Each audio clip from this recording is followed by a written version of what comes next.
Buenas tardes, máster. Esta es nuestra defensa del trabajo reflexivo a partir de la lectura directa de la norma ISO 26000. Mi grupo está conformado por Wesley Reginado y mi persona Camila Garzón. Somos el grupo número 2. Bueno, vamos a empezar con la primera pregunta que dice, a partir de la lectura completa, identifica las posibles limitaciones teóricas o vacíos conceptuales en la norma. Bueno, una de las principales limitaciones de la norma ISO 26000 radica en su carácter no certificable. Bueno, según la Organización Internacional de Normalización de ISO 2010, esta norma internacional es una norma de sistema de gestión.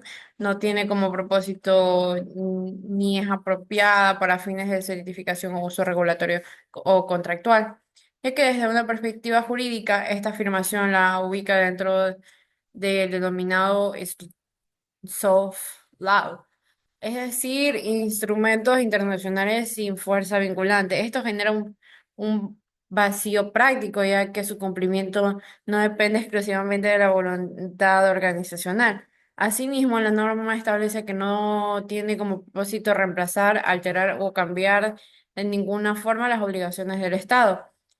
Eso lo dijo, esto lo encontramos en ISO 10. Esto evidencia que la ISO 26000 no crea obligaciones jurídicas nuevas, sino que completa marcos normativos existentes. Otro vacío conceptual se relaciona con el lenguaje empleado, ya que la norma aclara que para los propósitos de esta norma internacional el verbo debería se utiliza para indicar una recomendación.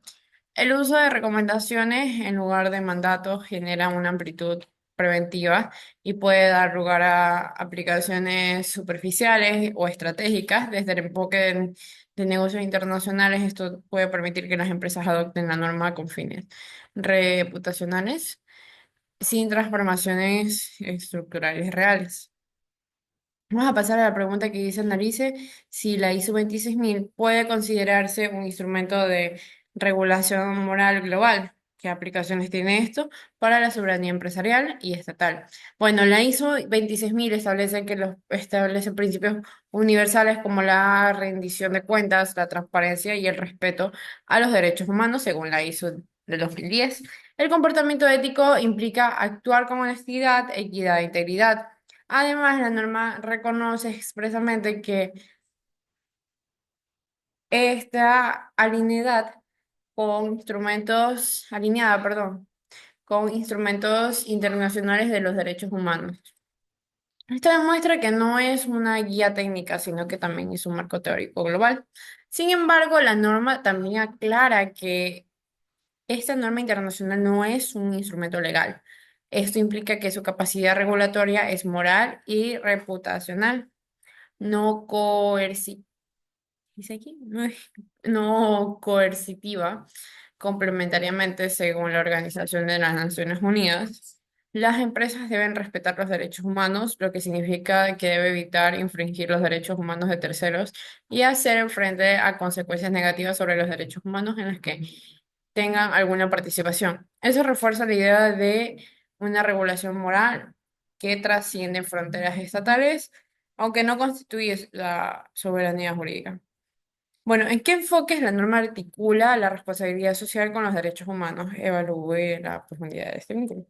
Bueno, la ISO 26000 establece que una organización debería respetar los derechos humanos y reconocer tanto su importancia como su universalidad.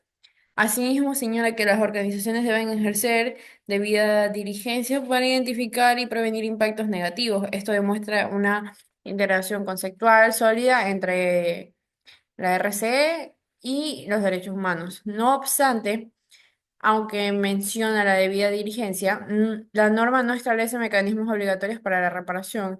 En contraste, la ONU establece que los estados deben garantizar el acceso a mecanismos de reparación eficaces cuando produzcan abusos. Esto evidencia que la ISO 26000 articula un fundamento ético, pero requiere complementarse con instrumentos jurídicos más robustos para asegurar el cumplimiento efectivo. Bueno, vamos a examinar críticamente la ISO 26000, que transforma la responsabilidad social en una estrategia competitiva o en un compromiso ético genuino. Bueno, la norma reconoce beneficios empresariales claros según la ISO. La responsabilidad social puede influir positivamente en la reputación de la organización y su capacidad para atraer y retener trabajadores o miembros, clientes o usuarios. Esto demuestra que la RCE puede convertirse en una ventaja competitiva dentro del mercado global. Sin embargo, también establece como que el comportamiento ético debe ser un principio rector. Por lo tanto, la norma no plantea que la responsabilidad social empresarial únicamente como estrategia, sino como compromiso moral. Desde un análisis crítico, la dualidad es inevitable. Puede ser ética y estratégicamente simultáneamente. En riesgo surge cuando se improvisa únicamente la dimensión reputacional. Bueno, vamos a pasar a la siguiente pregunta, que es, con base a la estructura argumenta si la ISO 26000 constituye una herramienta de cambio organizacional profundo o si su impacto depende exclusivamente de la voluntad directiva. Bueno, la ISO 26000 indica que la responsabilidad social debe integrarse a la gobernanza de la organización. Eso sugiere transformación estructural. Además, señala que el liderazgo es fundamental para implementar la responsabilidad social de manera efectiva. Sin embargo, debido a su carácter voluntario, su aplicación depende del compromiso y de la alta dirección. Al no ser certificable, la norma puede quedarse en declaraciones formales si no existe voluntad real de cambio. Desde la perspectiva de derecho corporativo y negocios internacionales, la ISO 26000 tiene potencial transformador, pero su impacto efectivo depende del liderazgo organizacional. Bueno, Master, esto ha sido toda nuestra defensa. Muchas gracias.